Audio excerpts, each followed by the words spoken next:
To access all full body language videos, breakdowns and analysis, alongside the game that I can't feature here on YouTube, check out the Patreon, the link is in the description. Thanks. Yo, everyday superpower where we talk body language, relationships, game, everything in between. I got an introspective one for you today. I got some real talk for you today. I got a hard talk with you today. Yeah, man. I mean, this is for the women as well, but you know, I speak to the men on this channel. Think about someone who really annoys you. Yeah. Have you got anyone in mind? If you don't have anyone in mind, you're blessed. Keep it that way.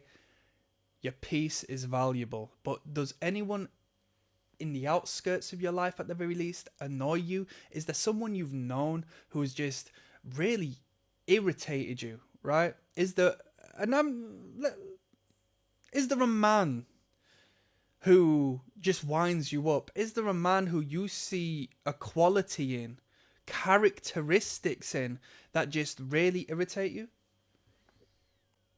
Get you emotional? You can be honest. You can be honest. I'm not going to tell no one. Does a particular character get you emotional, get you in your feelings, get you angry, get you irate, get you frustrated, make you want to gossip, say, I fucking hate that guy? Whether it be to yourself or to others. I want you to think now. I want you to ask yourself, why does that quality, that characteristic, that person, why do they irritate you so much? Okay? If this person didn't matter, you wouldn't be fussed. Is there a quality in this individual that stirs your waters, a reflection of something in yourself that you daredn't discover?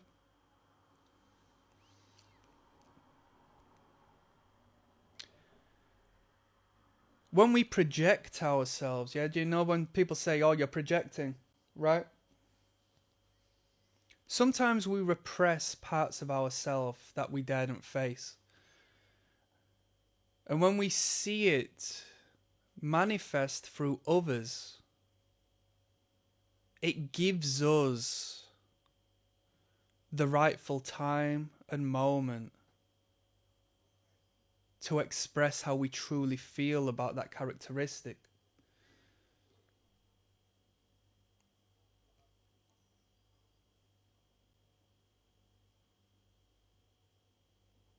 I'm going to be extreme. People tend to go through the homophobic thing, right? People who are overtly homophobic is because they're repressing, you know, maybe a little bit of a fruity tendency in their self. Yes.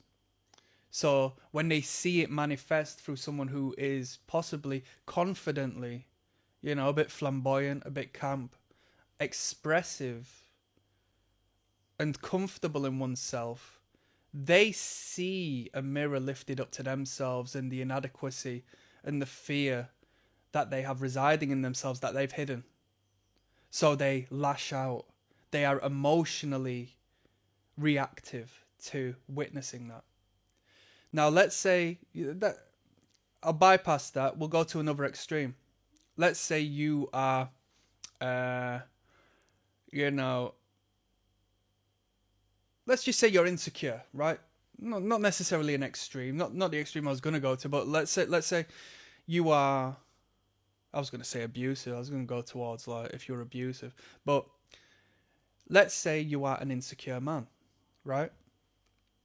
And you see a man who showcases, and I'm gonna speak honestly here. This doesn't necessarily stem so much from insecurity, or perhaps it does, right? Whilst we're on the topic, perhaps it does.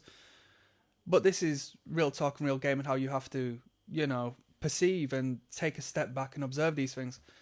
There have been people in my life, and people who will continue coming into my life, who have a polarity to me in their character. I am introverted, right? Generally, I'm internalized. I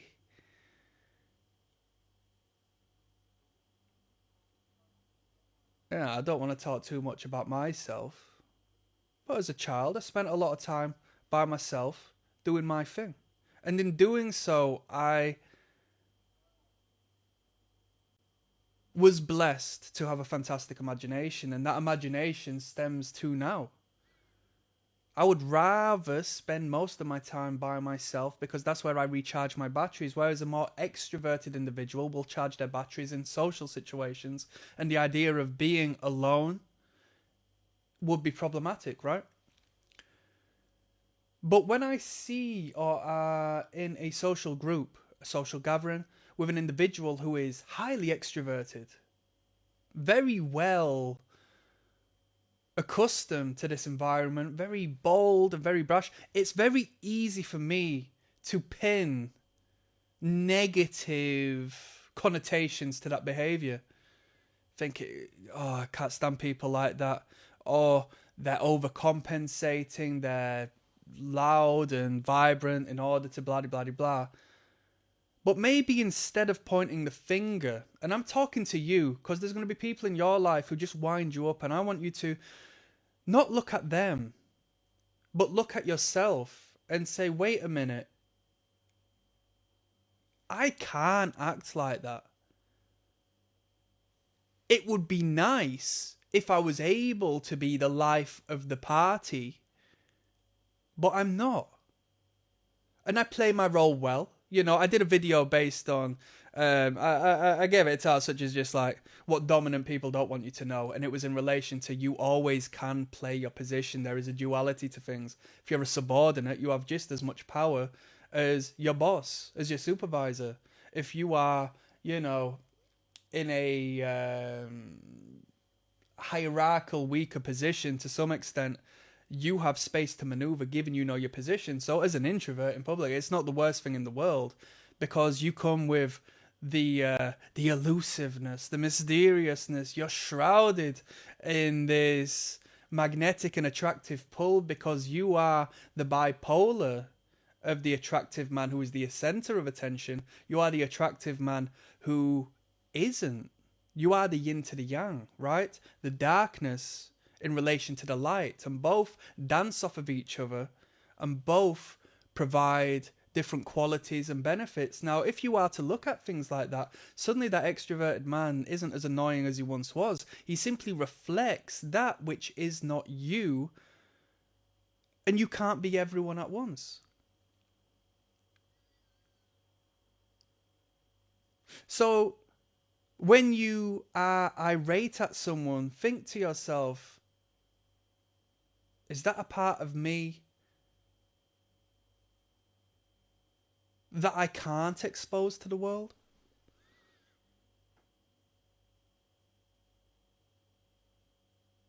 Why am I getting annoyed at them for being themselves when I wouldn't be triggered of somebody I deem societally valueless? I wouldn't acknowledge. I wouldn't be bothered by someone whom I don't deem competition, right? As we get into the realms of the sexual market value and the competitive nature of men.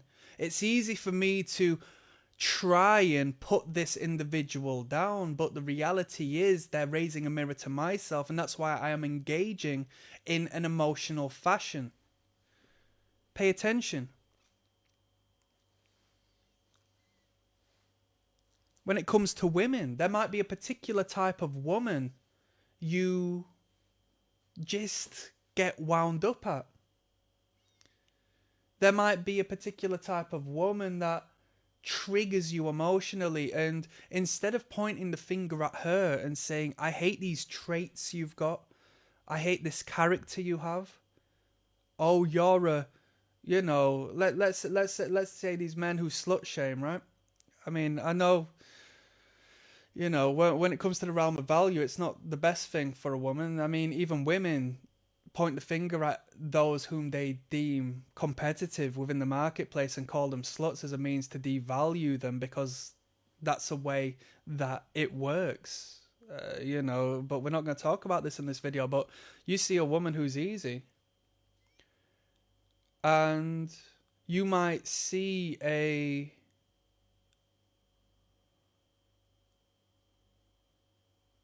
spirit that you wish you were so bold to possess yourself. You might see the woman who triggers a discomfort within the child that exists within you, and you need to look inside and find why.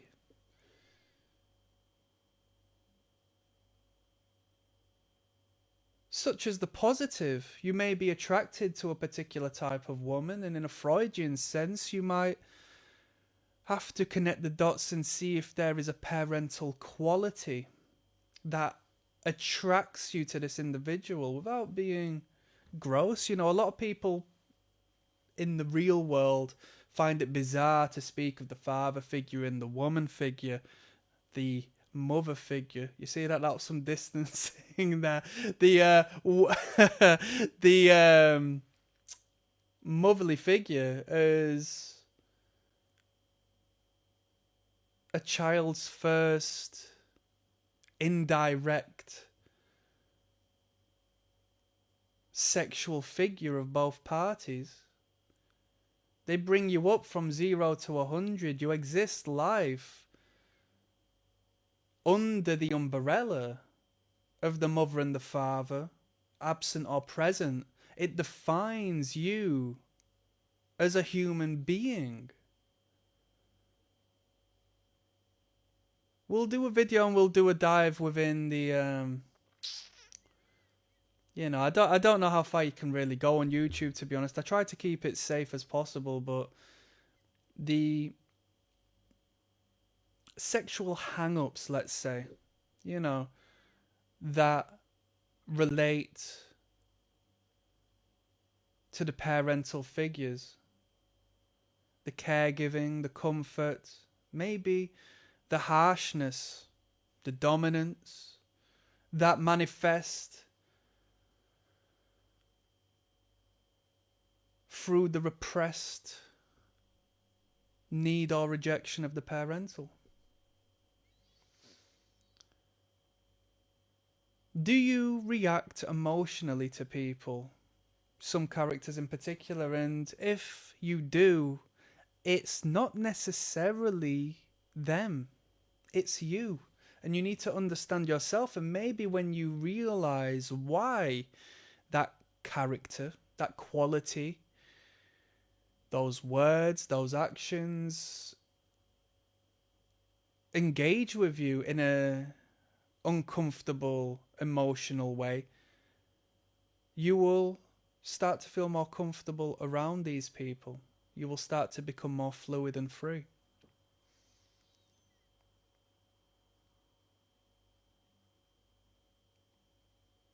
Flip the script.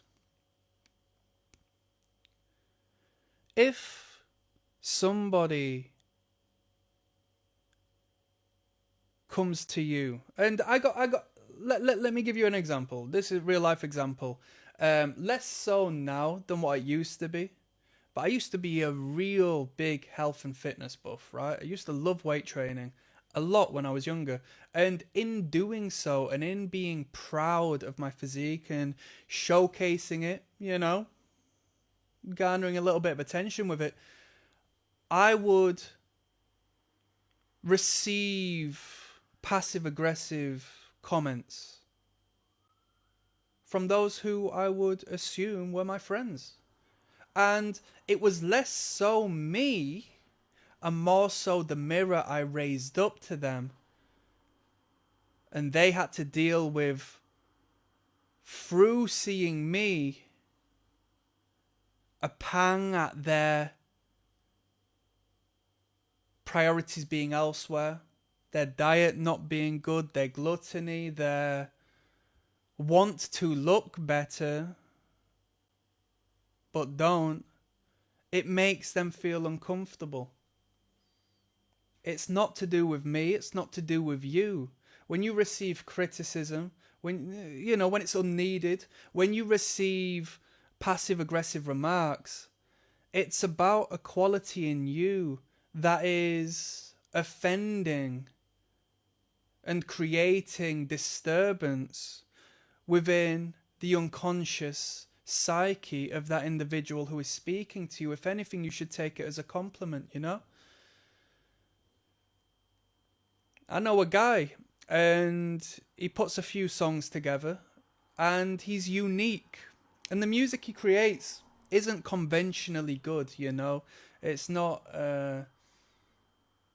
it's not what the system would choose to put together. So he's abnormal in a sense, and he garners a lot of attention through this art.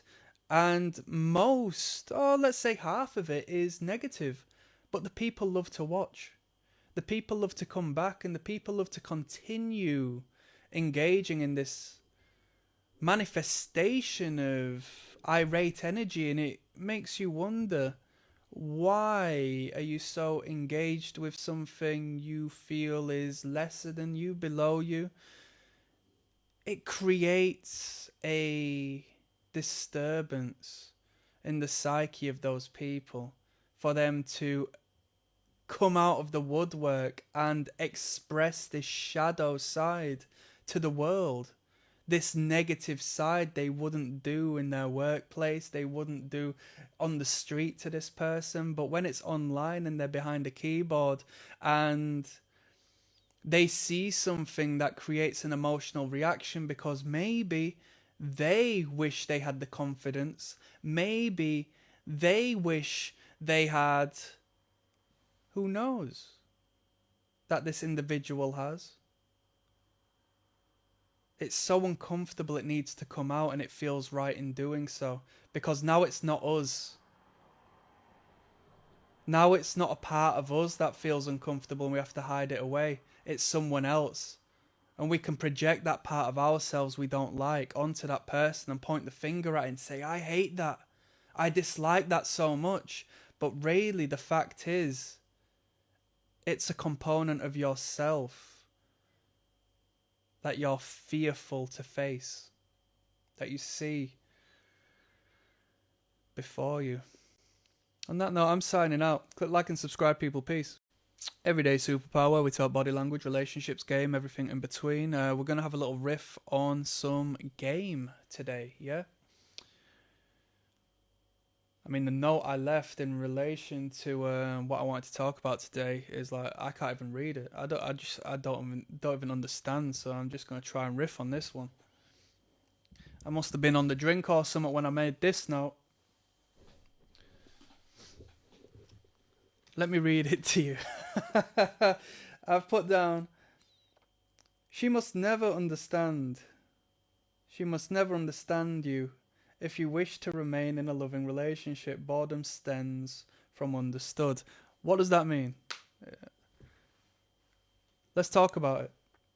She must never know 100%.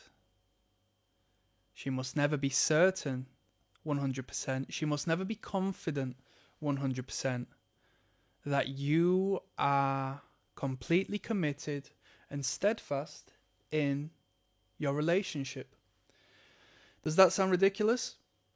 Does that sound manipulative? Does that sound horrible? Yes, it does. It does. I hate it. I hate this part of relationships, but let me talk to you. This is the truth. This is the truth.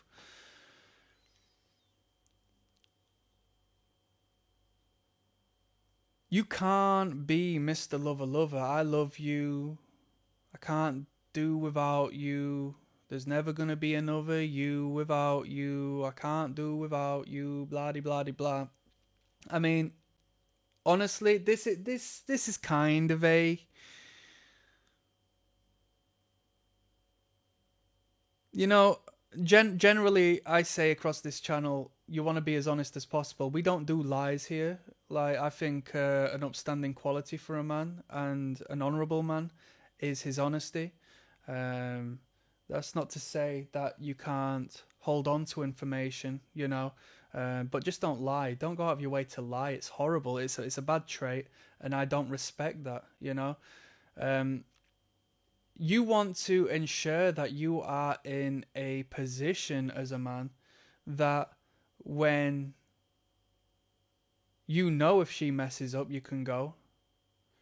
You know that there's about 20,000 different women.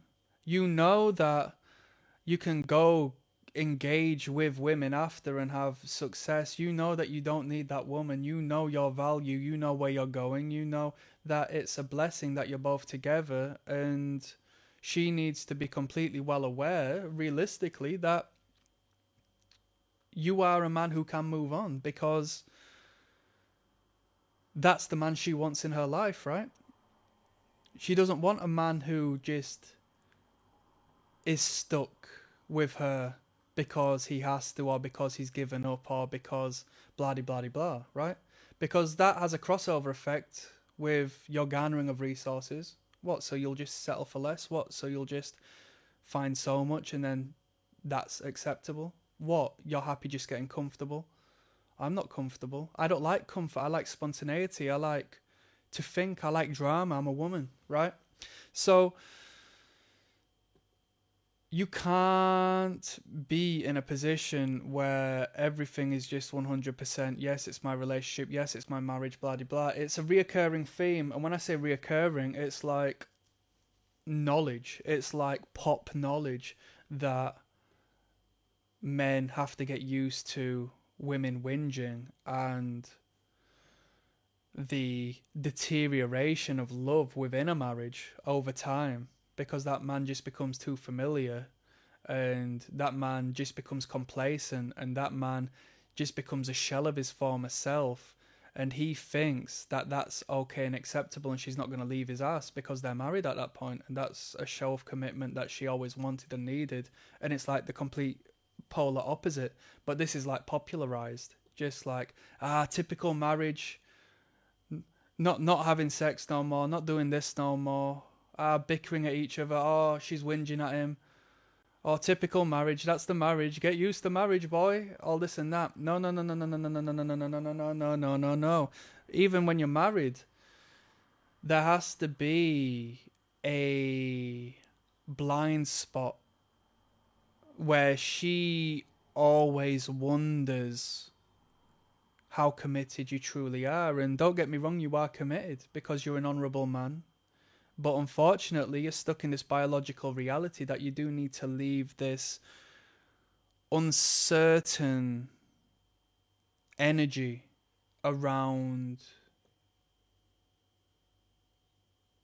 your commitment, for lack of better words. You can never be 100%. You can never commit wholly to anything, right? If you commit 100% to a job wholly, your boss can take the piss out of you. But the moment you do a good job and you make it loud and clear that I can leave whenever I want, I am prepared to leave. There's plenty other jobs that'll take me because of my resume and my talents and my capabilities, and I speak so honestly and confidently about that because I'm self-aware, then the boss might be a little fearful of the fact that you might just jump ship whenever and leave them in a shit space. You might, they might lose a person of substance that can't be replaced so easily. And I know in corporate environments, people are numbers and so on and so forth, but you know where I'm coming from. If it was an independent business or so forth, it'd be dealt with in a different manner. You'd be perceived in, a manner of the spectrum as to which is that of a person who is valuable, and it's the same within that relationship.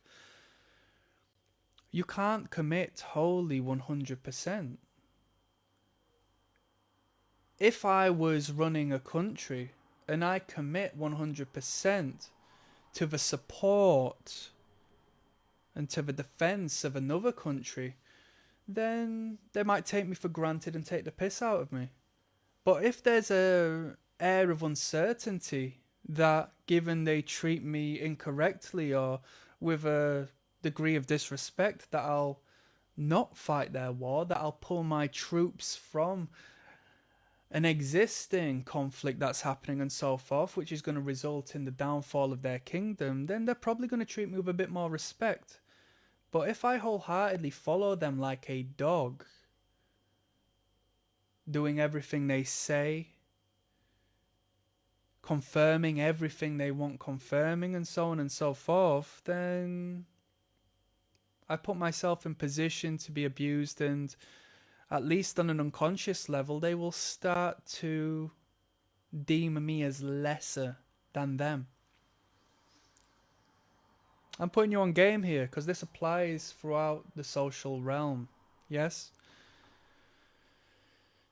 Women like a little bit of drama, and the thing is, you need to start the drama. You need to orchestrate the drama, because you don't want her bringing drama to you. You want your peace, so you have to orchestrate your own little disturbance, your own little, blips and bloops here and there. You might accidentally leave your phone turned off for a few hours extra than normal. You're not doing anything wrong, you're working.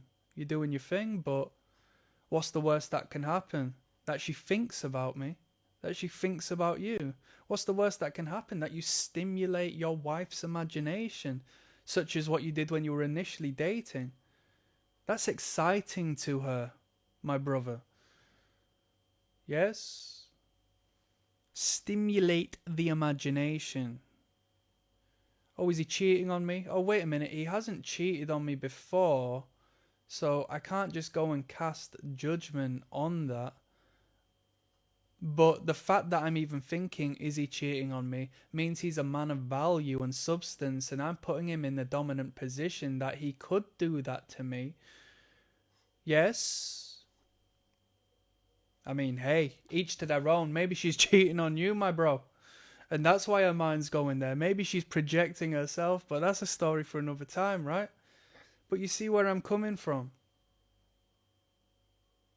I'm going to leave that one there.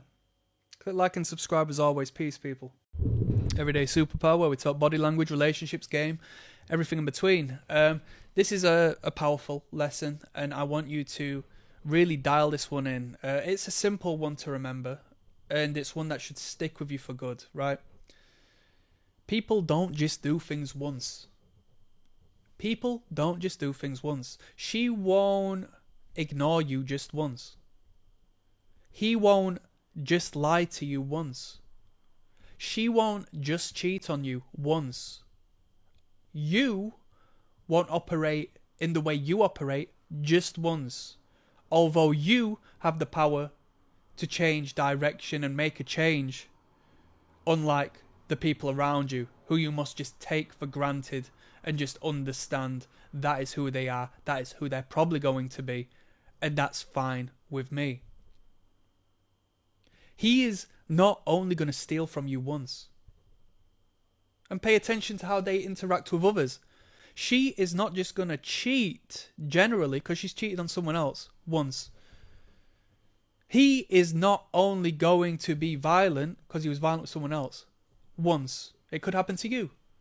It's within this individual's character. It's within your character. Okay?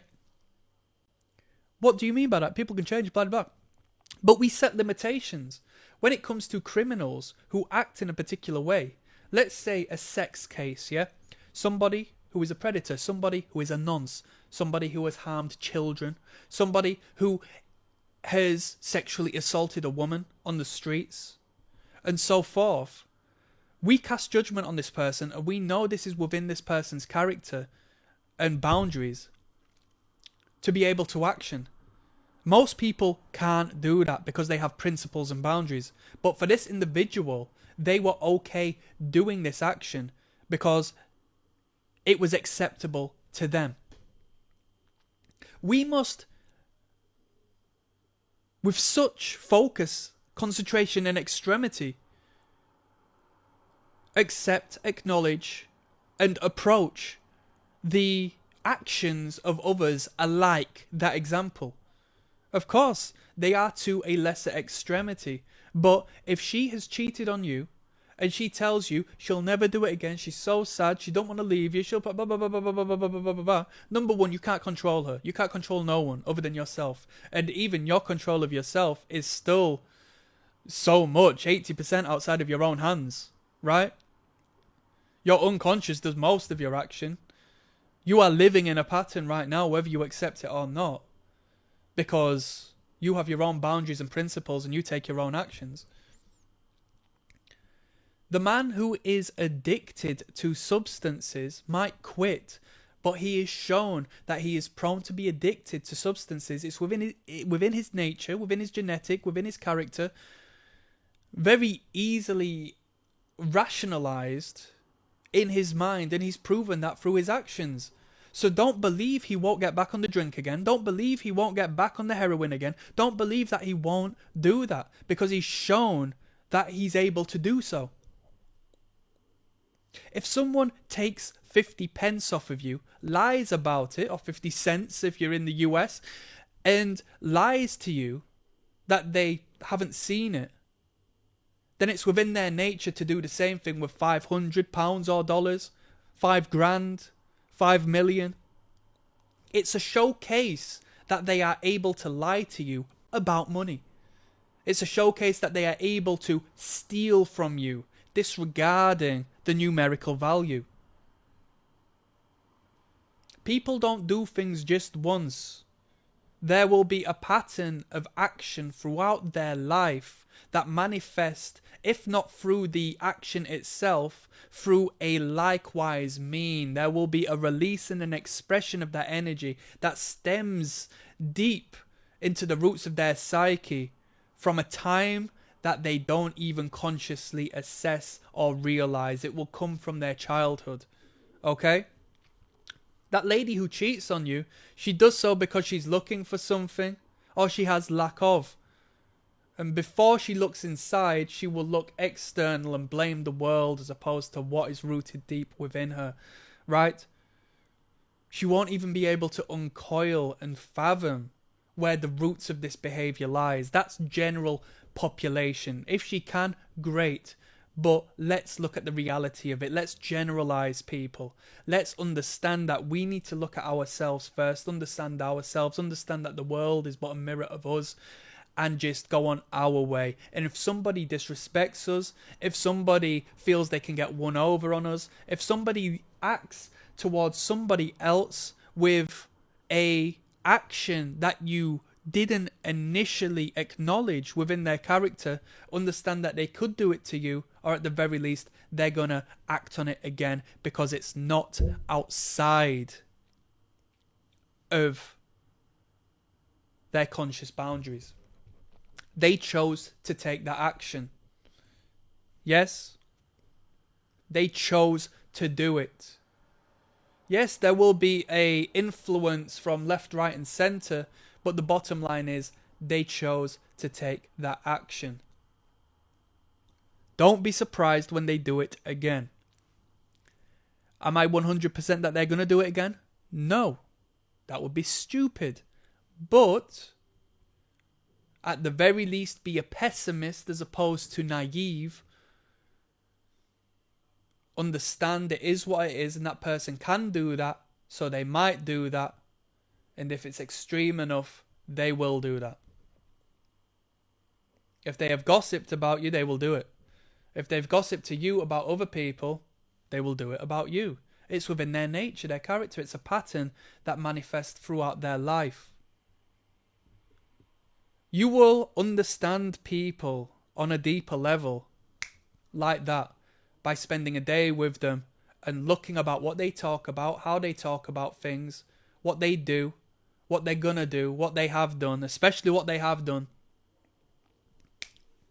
You will establish a foundational understanding of the deeper qualities and entity of this person outside of their own conscious awareness, if you understand that what they've done once will apply itself throughout life. And let's say somebody lied to somebody else.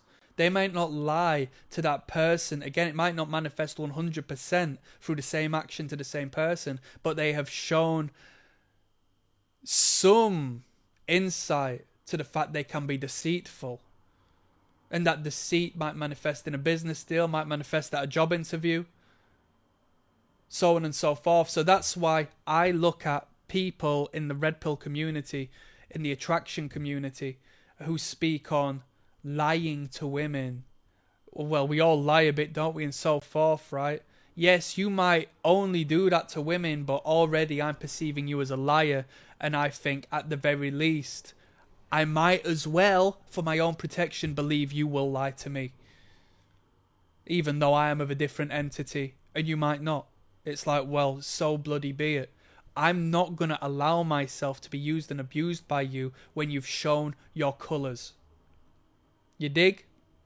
Treat each and every action to the same degree as if they were doing something illegal and controversial, and then you will perceive everything with such a fine concentration, with such clarity.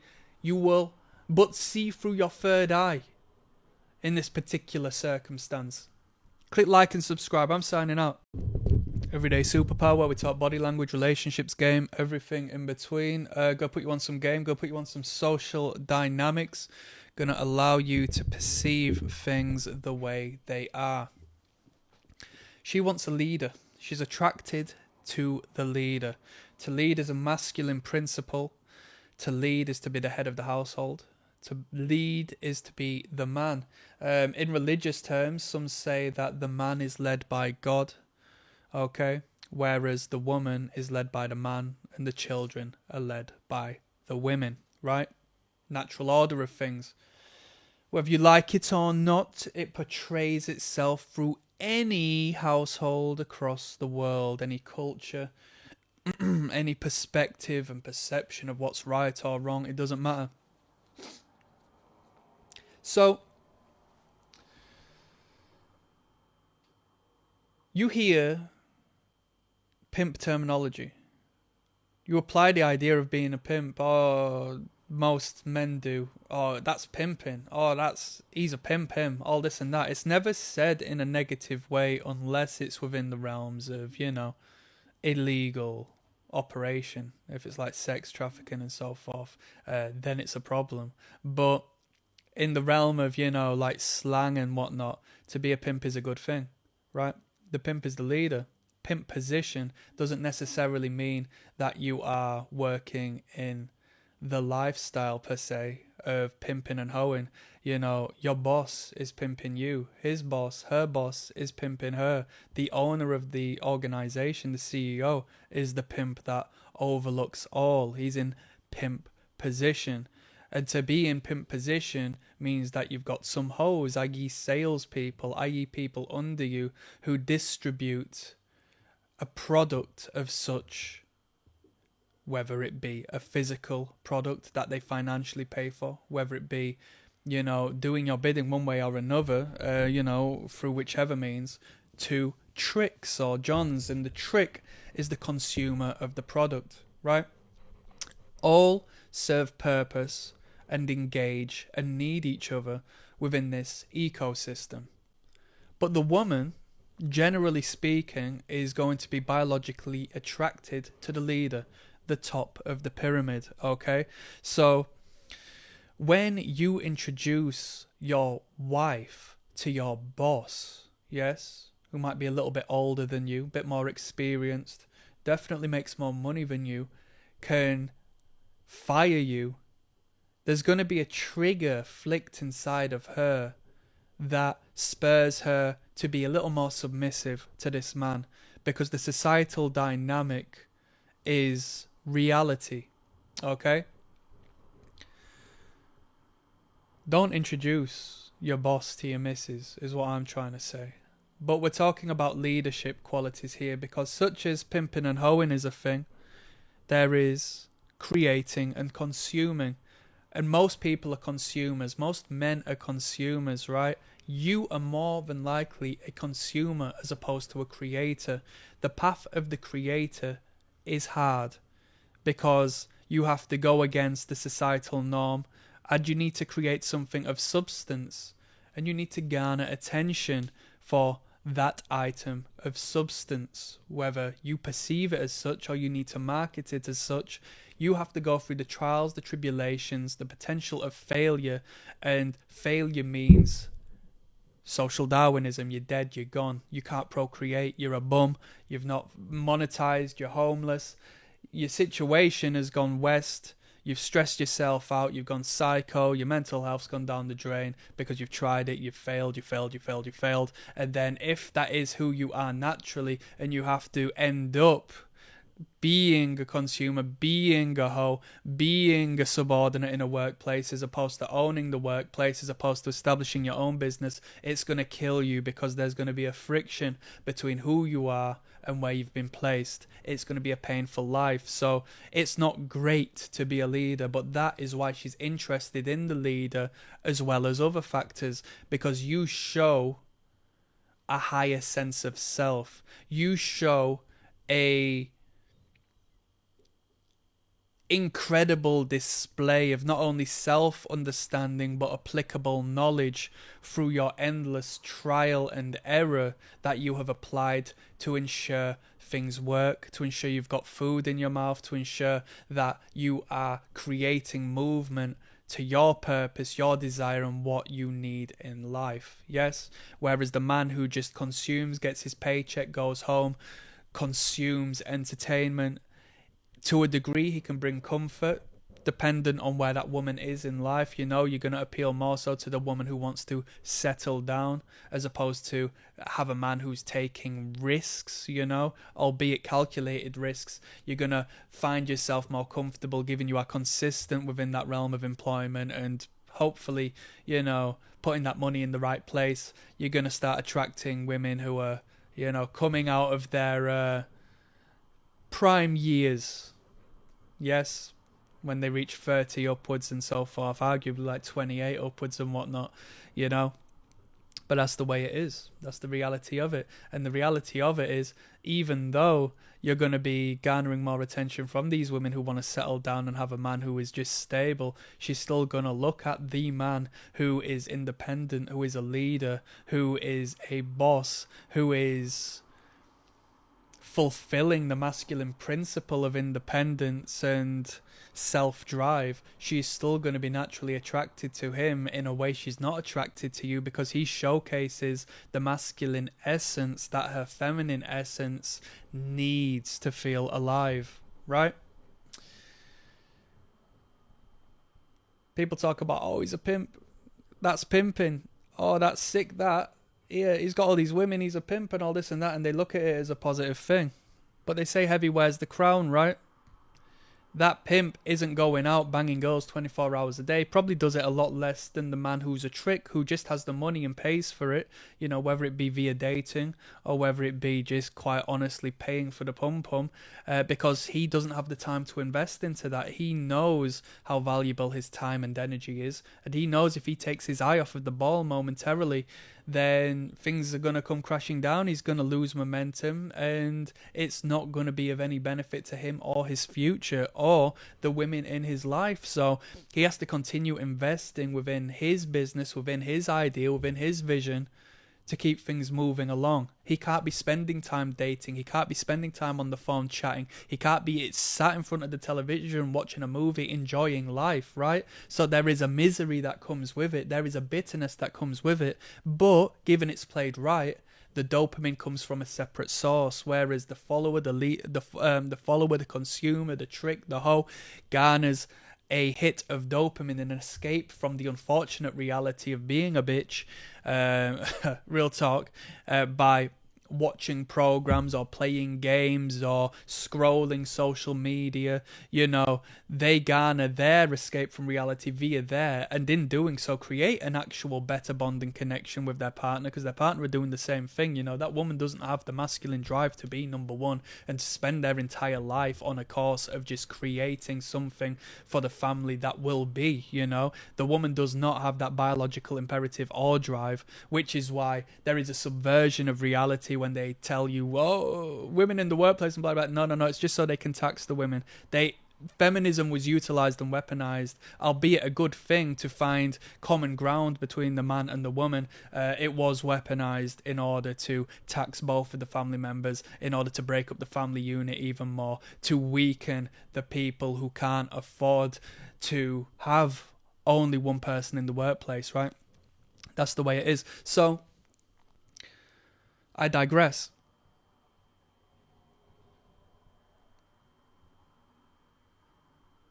That dopamine from the man who is leading comes from accomplishment, comes from conquering projects, comes from achieving the numerics and the response from that which he is wishing to attain. And then he continues moving on because it's short-lived, it's fleeting, right? He can't just put another episode on and continue on. He needs to get back to work. He needs to continue forging himself through the fire. But do you not think that the hours invested into that, as opposed to through escaping, through the means of entertainment, and through consumerism, through buying new shoes, through, buying Lego, through just mindless consumerism, do you not think that character, that entity, that essence, that spirit that resides within that man is something of fathoms above and beyond the man who doesn't? And that woman is going to engage with that leader and find fascination within the depths of who he is, and the fact that she can't work him out because she never will be able to work him out, because the moment she understands to the most degree his routine, what he does, what he engages in, how he invests his time, what his business is, who his relationships are, what his relationships are like, what his family's like, blah blah blah, by the time she works it all out, he's already day by day by day by day by day rinsing and repeating and failing and learning from his mistakes and educating himself on his mistakes. The compound interest of his own intelligence through his own self-development, through his own trial and error, through his own drive to be someone more. She will never catch up with understanding that man. He will always be an item of fascination. He will always have something she hasn't uncovered. Whereas the man who is consuming, the man who is stable, the man who is marriage material because he represents the fatherly figure, yeah, she will get bored of him because there will be nothing left to work out, nothing more to understand. Alike the movies they watch together, he will be like a movie she's seen 100 times before. She knows how he acts, how he operates, where he's going, and we all work in a pattern to some extent. But the leader digs deeper. The leader burrows consistently, searching for diamonds, searching for gold, living and learning. And if he doesn't go off on a different path, metaphorically speaking, if he doesn't delve into these different spaces, he is still finding depth in oneself. He is still going through this introspective, esoteric journey that verges on the spiritual that the consumer does not have. That's some game. Click like and subscribe on that piece. Everyday superpower. We talk body language, relationships, game, everything in between. I got a good one for you here today. You don't have to play hard to get. Do you know when people say play hard to get? You don't have to. Or at least, I've got a task for you as a man. And I've got something bold to say. You naturally should be hard to get. Okay? It should be a part of your actual communication or lack thereof. Someone who is easy to get, i.e. easy to access, i.e. easy to talk to, i.e. easy to respond, i.e. easy to go left, right and centre via the demands of others, that's not the man a woman wants. But that might be who the man is at that particular time, okay? Because that man has got spare time. That man has got fluidity and the freedom to do so. That man enjoys serving others. That man has his own reasons, right? But it doesn't fulfill the masculine principle and in a way stereotype that you need to portray if you wish to optimize not only how she perceives you, but your own life, your own momentum, your own tangent, your own success. People will tell you play hard to get, and it's true within reason. You know, if you want to do the whole fake it till you make it thing, and you want to run game, who am I to say otherwise? But I think it's not great because you want to get to a position where it just comes natural. Not the fact that you're running game natural, but the fact that you can't respond within a moment. You can't find all the time to look through all the reels and TikToks you've been sent. You can't answer your phone all the time. You can't stay on the phone for long because you have a purpose that resides in a space and a plane that is above and beyond your communications with her. You have a purpose that speaks to you, that pulls you to higher ground. And when you get brought to a higher echelon, when you get elevated within your social group, within your projects, within your own identity and self-awareness and understanding, she sees you as such, right? Do you know when a man would say, she looks up to me, I wish she'd look up to me, I look up to her, blah de blah. Yes, it's metaphorical, but there is an air of reality in what's being said there. She needs to look up to you. It's a definite. If you want longevity in your relationship, she needs to look up to you. And how can you be looked up to if you are not elevating yourself on a consistent basis? And in order to elevate yourself on a consistent basis, sacrifices must be made. And those sacrifices must be through cutting out the BS in your life. Turn the video games off, turn the football off, the entertainment. You know, it's all a big, grand distraction. I say that respectfully. Honestly, there's nothing wrong with a bit of downtime, but if you're spending so much of your day entertaining yourself when you could be building and utilizing your dopamine to actually establish something of value, how do you think she's going to perceive that? As a detriment? No, because her biological pull is going to pull her towards you because you are going to serve purpose as a better figure for the children of tomorrow. Okay? For both of your children. That's what she wants you for. She might not consciously be aware of that. You might not be consciously aware of that. But her biological impulse is engaged and magnetized by your masculinity and your showcase of masculine principle because she wants to engage in intercourse with you to procreate. That's why we do it. That's why it feels good. Because it serves as a purpose. Oh, this feels good. I best do it. And then when you do it, you procreate and have children, right? Look at what feels good and what feels bad and question to yourself, why does this feel good and why does this feel bad? It's rules of the game. You do this, we'll treat you well. Whereas if you hurt yourself, the closer to a internal artery or the closer to a, fatal spot you harm yourself, the more pain you're going to feel and experience. If anyone's been tattooed, I'm sure that's the case, right? If you get tattooed here, there, or anywhere, it might be more or less painful than the next place, and that's symbolic of where on that particular area of your body needs protection, needs you to stay away from as far as physical harm is concerned. That's a message from your body and your brain saying, nope.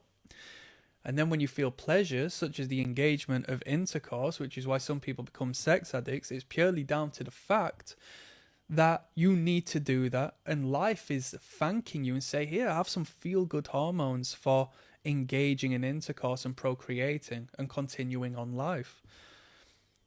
We share that with the dolphins. The dolphins have the same, intelligence in that realm.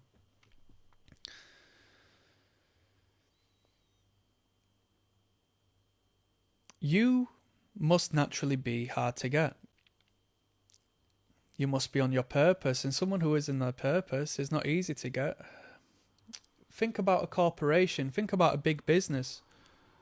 Think about anyone who's anyone, a celebrity or someone of status, a politician or anyone or whomever that a lady might find attraction to. Is his number online? No. Is his contact email online? No, but his sales assistant information might be online. You might ring up the firm and get in touch with a secretary. These people are hard to get to. They're not playing hard to get. They just don't have the time in the day to be answering phone calls off of nobodies about shit that does not concern them. It has to go through and bypass a gatekeeping process in order to access the person of value, given that they want to accept that. Yes? Which follows on with the principle that those whom are of value attract the attention, attract the engagement, attract the communication. They don't go out willy-nilly trying to engage with others who don't serve the same value as they do. You go to a job interview because you want the job. The job interview doesn't come to you because they want you. No, at that particular moment in time, the dynamic is you need them more than they need you. Or at least that's how it's portrayed, because otherwise, you know, it is what it is. She wants you to be hard to contact. She wants you to be busy. She wants you to be on a purpose, because as long as that purpose is not staring at a TV screen, as long as that purpose is not smoking weed with the boys, wasting your time, she knows that you're growing, developing, and establishing momentum for a better life for herself. She's selfish. But she's fine to be selfish, because I would rather live in a world, I would rather engage in a relationship where my woman relies on me to bring the bread back, to look after the kids, to be at the forefront and the head of the family, than her believing and being manipulated into thinking that she needs to be the head in this masculine dominant entity that does not serve her biological purpose. And she knows it doesn't, because she can engage in that degree of relationship, or we're equals, or yes, women can do it too, yes, I can be the breadwinner, blah blah blah. But when she meets another man who makes more than her, is more resourceful than her, attracts more attention than you do, and so forth, she's going to be attracted to him, naturally speaking, because he can provide a better life for her and the children, right? Whether they're your children or new kids they have together, it doesn't matter. That's why you need to always be on your A game. You always need to be moving forward. You always need to be investing in yourself. This is why marriage fails, because that woman sees but a mere form, a shell of oneself in the man she married 2 years, 3 years, 5 years down the line, right? She gets overweight and gets chill and doesn't care about anything else, because she knows she's got him where she's got him where she wants him. But she doesn't want him where she wants him. She wants a primitive, unrelenting, unpredictable force of a partner that can lead and show the way and put himself in harm's way through a myriad of different metaphorical reasons, right? Anything you hear about being anything you hear about being attractive to women is probably true. But instead of faking it and putting an image on, you naturally need to align your life into being this individual, not through intention, but understand it's the natural masculine process to be harder to get, to be more focused on oneself, to naturally lead one's life, and in leading one's life you lead others by becoming a symbol of freedom, of movement, of sacrifice, of drive, of power, of unrelenting force that breaks through boundaries and barriers and has no limitations.